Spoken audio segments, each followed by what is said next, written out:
سیرت الرسول لکھی ہے اور ساتھ خلفائے راشدین کی بھی لکھی ہے انہوں نے، مختصر سی خلافت راشدہ کے اوپر۔ مولا علی والا چیپٹر ان کا سٹارٹ ہوتا ہے جی پیج نمبر 781، حضرت علی ابن ابی طالب کی خلافت۔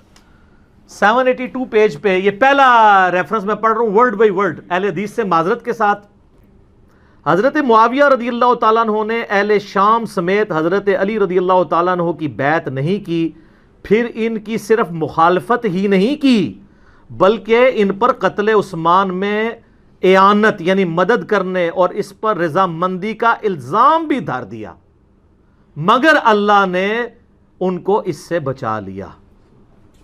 میں امیر شام کے بارے میں کوئی کمنٹس نہیں کرتا، یہ جو کر دیے یہ خود ہی کافی ہیں، اور یہ بالکل صحیح بات لکھی ہے انہوں نے۔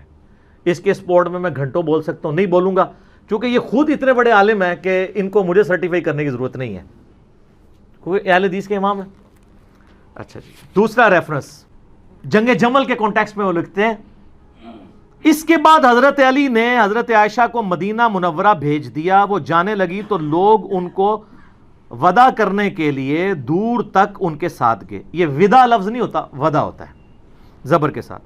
حضرت علی رضی اللہ تعالیٰ عنہ نے سفر خرچ کا انتظام بھی کیا، اس طرح وہ باحفاظت اور صحیح سلامت گھر پہنچی۔ بعد میں وہ اپنے سفر کو یاد کر کے اس قدر روتی کہ آنسوؤں سے ان کا دوپٹہ بھیگ جایا کرتا اور کہتی کاش میں پیدا ہی نہ ہوئی ہوتی، کاش میں اس واقعے سے 20 سال پہلے ہی مر جاتی۔ اللہ، ظاہر ہے قرآن میں حکم ہے نبی کی بیویوں گھروں میں ٹھہری رہو، بے شک۔ تو وہ اس چیز کو یاد کرتی تھی۔ پھر ہوب کے کتے بھی بھونکے، وہ بھی حدیث ہے جامعہ اس میں مسند احمد میں باقی، اب میں اس میں نہیں بولوں گا، وہ 5B میں آپ پڑھ لیجئے گا، میں اینڈ پہ بتا دوں گا۔ ریفرنس نمبر 3 جنگ صفین کے بارے میں لکھتے ہیں، عمار کی شہادت کے بعد عمر ابن عاص نے لڑائی چھوڑ دی، ترک کر دی، اور بہت سے لوگوں نے بھی ان کی پیروی کی۔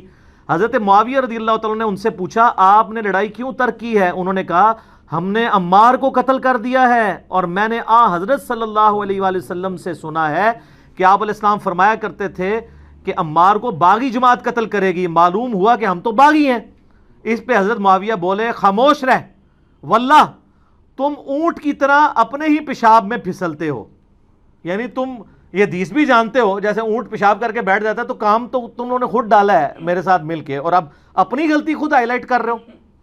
کیا ہم نے ان کو قتل کیا ہے؟ ان کو تو علی رضی اللہ تعالیٰ ان کے ساتھیوں نے قتل کیا ہے جنہوں نے ان کو ہمارے درمیان لا پھینکا، ہم تو اپنے بچاؤ کے لیے لڑ رہے تھے جس میں وہ قتل ہو گئے۔ ان کا حضرت عمار جو لڑنے آئے تھے حضرت علی کے ساتھ نہ آتے تو نہ قتل ہوتے، یہ اسی طریقے سے ہے کہ نہ آپ روڈ پہ چڑھتے نہ ایکسیڈنٹ ہوتا نہ قتل ہوتے۔ اچھا آگے سنیں، حضرت علی رضی اللہ تعالیٰ کو جب حضرت معاویہ کی اس بات کی خبر ہوئی تو انہوں نے کہا اگر میں نے ان کو قتل کیا ہے یعنی حضرت عمار کو، تو پھر اپنے چچا حضرت حمزہ کو حضرت نے قتل کیا ہے جنہوں نے ان کو کفار کے مقابلے میں بھیجا تھا۔ اے پھکی دیتی اینٹی وینم الزامی جواب کہ اگر حضرت حمزہ حضور کی طرح لڑتے ہوئے مارے گئے ہیں تو کیا حضور نے قتل کروایا ہے؟ کبھی کافروں کے مقابلے میں بھیجا؟ اگر عمار کو میں نے تیرے مقابلے میں بھیجا ہے امیر شام کے مقابلے پہ تو مجھے تم قتل ٹھہرا، یعنی وہ اینٹی وینم والا جواب دیا۔ چوتھا ریفرنس جنگ نہروان خوارج کے خلاف، وہ کہتے ہیں کہ کافی انہوں نے ڈسکشن کی ہے، اس میں لکھتے ہیں ابو سعید خدری کہتے ہیں کہ میں نے رسول اللہ صلی اللہ علیہ وسلم سے سنا تھا خوارج کے بارے میں، وہ جو بخاری مسلم کی حدیث ہے کہ وہ دین سے ایسے نکل جائیں گے جیسے شکار سے تیر اپنے شکار سے نکل جاتا ہے۔ اینڈ پہ وہ کہتے ہیں میں گواہی دیتا ہوں، یہ بھی بخاری مسلم دونوں میں ہے، کہ علی نے ان کو قتل کیا تھا اور میں بھی ان کے ساتھ شامل تھا۔ انہوں نے اس آدمی کو لانے کا حکم دیا جس آدمی کے بارے میں بخاری مسلم میں آتا ہے کہ ان کا سرغنہ وہ ہوگا کہ جس کا ایک بازو کٹا ہوگا اور اس کی جگہ گوشت کا ایک لوتھڑا لٹک رہا ہوگا، تو اس کی لاش 3 دفعہ ڈھونڈی گئی، بخاری مسلم میں آتا ہے نہیں ملی، پھر حضرت علی خود گئے اور لاشوں میں سے نیچے سے نکالی، تو وہاں پھر صحابہ نے نعرہ لگایا کہ حضرت علی حق پہ ہیں، کیونکہ نبی علیہ السلام نے پہلے ہی فرمایا تھا کہ یہ ان کے سرغنہ کی نشانی ہوگی۔ پھر وہ کہتے ہیں کہ صحیح مسلم میں حضرت ابوبکر رضی اللہ تعالیٰ عنہ سے مروی ہے کہ اگر وہ فوج جو خوارج سے لڑے گی اس کے ثواب کو جان لے جو حضرت کی زبانی ان کے لیے مقرر کیا گیا ہے تو وہ مزید عمل کرنے کی ضرورت ہی محسوس نہ کریں اور اسی پر بھروسہ کر لیں۔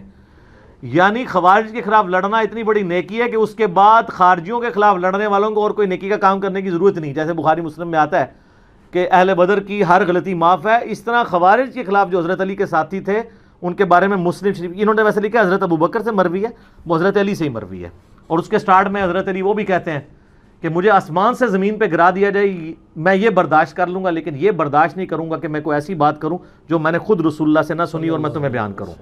یعنی حدیث معاملے میں اتنی احتیاط صلی اللہ علیہ وآلہ وسلم. 5واں ریفرنس یہ کہتے ہیں نا جی وہ جی حضرت عثمان کو عبداللہ ابن سبا اور پتہ نہیں کوئی یہودی پارٹی تھی آل امیہ کو بچانے کے لیے. میں نے بخاری مسلم سے ثابت کیا ہے آل امیہ کی وجہ سے حضرت عثمان شہید ہوئے ہیں، ان کے گورنروں کی وجہ سے. انہوں نے حضرت عثمان کا چیپٹر پڑھیں، کہیں نہیں ڈالا عبداللہ ابن سبا کا نام تک نہیں لکھا. الٹا حضرت علی والے چیپٹر میں انہوں نے بتایا کہ یہ جو حضرت علی کی شان میں غلو کرنے والے رافضی تھے وہ حضرت علی کے دور میں نکلے ہیں. اس کے اوپر پورا چیپٹر انہوں نے بنایا ہے. فرقہ غالیہ کا خروج، حضرت علی کے زمانے میں ایک غالی فرقہ پیدا ہوا. کرتے کرتے نا اینڈ پہ وہ لکھتے ہیں کہ حضرت علی نے اپنے غلام قمبر کو بلایا اور پھر انہوں نے جو ہے نا وہ ان لوگوں کو آگ میں جلا دیا جن لوگوں نے حضرت علی کے لیے الوہیت کلیم کی تھی، جس کی باقیات آج کل یہ نصیری ہیں. ریفرنس نمبر 6 حضرت علی کے بارے میں لکھتے ہیں کہ لباس اور خوراک میں آپ کی سادگی بیان سے باہر ہے. آپ کا عمل اور فضل اسلام کی طرف سبقت اور رسول اللہ کی مائیت میں کفار سے جہاد ازر من الشمس ہے صلی اللہ علیہ وآلہ وسلم. پھر لکھتے ہیں امام بن حنبل اور قاضی اسماعیل بن اسحاق کہتے ہیں، اور یہ صحیح سند سے المسند الحاکم میں ہے، کہ حضرت علی رضی اللہ تعالیٰ عنہ کے فضائل اور مناقب میں جتنی احادیث مروی ہیں دوسرے کسی آدمی کے فضائل اور مناقب میں اتنی احادیث نہیں ہیں. لکھ رہے تھے جی سعودی والے وہابی اور پاکستانی وہابی کے کہہ رہے ہیں اور رہن دو، میں آج نہیں، آج اپنے بزرگوں نے رو. ریفرنس نمبر 7 وہی جو ہم کہتے ہیں حضرت علی نے حسن ابن علی کو اپنا خلیفہ نامزد نہیں کیا، انہوں نے بھی وہی لکھا. کسی نے کہا کیا آپ اپنے بعد آنے والے خلیفہ کو نامزد کریں گے؟ انہوں نے فرمایا نہیں، میں تمہیں اسی طرح چھوڑوں گا جس طرح رسول اللہ صلی اللہ علیہ وسلم تمہیں چھوڑ گئے تھے. بعض نے کہا کہ آپ لوگوں سے حسن کے لیے بیعت لے لیں تو آپ کے انتقال کے بعد ہم آپ کی کمی محسوس نہیں کریں گے. فرمایا میں نہ تمہیں اس کا حکم دیتا ہوں نہ منع کرتا ہوں، یہ تمہارا اپنے چوائس ہے، میں یہ کام نہیں کروں گا. یہ بات ہے سر، خلافت و ملوکیت میں یہ فرق ہے. ریفرنس نمبر 8 سر یہ سب سے کڑوا ہے. بنو امیہ حضرت علی کی تنقیص اور ان کے بارے میں نازیبا الفاظ استعمال کرتے رہے، مگر اس سے علماء کے دل میں ان کی محبت بڑھ گئی اور قدر و منزلت میں اضافہ ہو گیا. عمر بن عبداللہ بن زبیر کہتے ہیں کہ بنو امیہ 60 سال تک ان کو گالیاں دیتے رہے. یہ سب کا لفظ نہیں ہے، عربی کھولیں، شتم کا لفظ ہے. سب کا ترجمہ تنقید بھی ہو جاتا ہے نا، اس لفظ کا نہیں ہوتا سب و شتم جو ہم بولتے ہیں. اور یہ نہ سمجھے کہ یہ انہوں نے کہانی لکھی. سر صحیح مسلم 6229 حدیث لعن اللہ ابو تراب کہتے تھے. ابو تراب علی بن ابی طالب پر لعنت، یہ لفظ بولتے تھے نعوذ باللہ آل امیہ. تو یہ آپ کے بزرگ ٹھیک لکھ رہے ہیں. 60 سال تک ان کو گالیاں دیتے رہے مگر ان کا کچھ نہ بگاڑ سکے، بلکہ ان کی شان پہلے سے بھی بلند ہو گئی. آگے الفاظ بڑے سخت ہیں. دین نے ایک عمارت کھڑی کی جس کو دنیا نے گرا دیا. وہ کہتے ہیں مولا علی کو اللہ نے کھڑا کیا دین کی عمارت کے طور پہ. یہ دنیا کے جو پرستار تھے نا آل امیہ، انہوں نے اس کو گرانے کی کوشش کی، لیکن دنیا کچھ نہ بنا سکی مگر جو کچھ بنایا اس کو بھی منہدم کر دیا. وہ کہتے ہیں آل امیہ کے پلے کوئی شے ہے بھی تھی نا، وہ بھی انہوں نے گوا دی. حضرت علی کو یہ کی تنقیص نہیں کر سکے. سیکنڈ لاسٹ ریفرنس نمبر 9 وہی حدیث لکھی ہے ابو داؤد ترمذی کی کہ میرے بعد خلافت 30 سال تک رہے گی. اس کے کانٹیکسٹ میں لکھتے ہیں اور حضرت علی کی خلافت 4 سال اور 8 مہینے ہے. اس کو حدیث میں 30 سال اس لیے کہا گیا کہ اصل مدت اس کے قریب قریب ہے، یا حضرت حسن رضی اللہ تعالیٰ عنہ کی مدت خلافت کو اس میں شمار کیا گیا ہے کیونکہ وہ اس کو مکمل کرتی ہے. وہ کہتے ہیں حضرت حسن کے جو 6 مہینے ہیں وہ ملا کے یہ 30 سال پورے ہوتے ہیں. اور یہ تو ابن تیمیہ نے منہاج السنہ میں لکھا ہے کہ ربیع الاول میں نبی علیہ السلام کی وفات ہوئی 11 ہجری میں، اور ربیع الاول 41 ہجری میں صلح حسن ہوئے. حضرت حسن کی صلح پہ 30 سال پورے ہوتے ہیں. تو خلیفہ راشد 5 ہیں، ابو بکر، عمر، عثمان، علی، حسن ابن علی. اور یہ محمد عبد الوہاب صاحب کے بیٹے بھی یہ بات مان رہے ہیں اور لکھ رہے ہیں. آخری ریفرنس ہے خلافت حسن کے اوپر انہوں نے چیپٹر باندھا ہے. اس کے بعد صلح حسن کے اوپر انہوں نے اس کے اوپر کنکلوڈ کیا ہے. اور حضرت حسن کا خطبہ نقل کیا جو انہوں نے معاویہ سے صلح کے بعد دیا تھا. اس خدا کا شکر ہے جس نے ہمارے ذریعے تمہارے پہلوں کو ہدایت بخشی. یعنی انہوں نے کہا کہ تمہارے باوجداد کو اللہ نے ہم بنو ہاشم کے ذریعے ہدایت دی اور ہمارے ذریعے تمہارے پچھلوں کا خون بند کیا. آج بھی ہم نے ہی قربانی کی ہے اور اپنی مسند چھوڑی ہے, قتل و غارت سے بچایا ہے تمہیں. وہ دوزخ کی آگ سے بچایا تھا اور یہ دنیا کی آگ سے بچا لیا.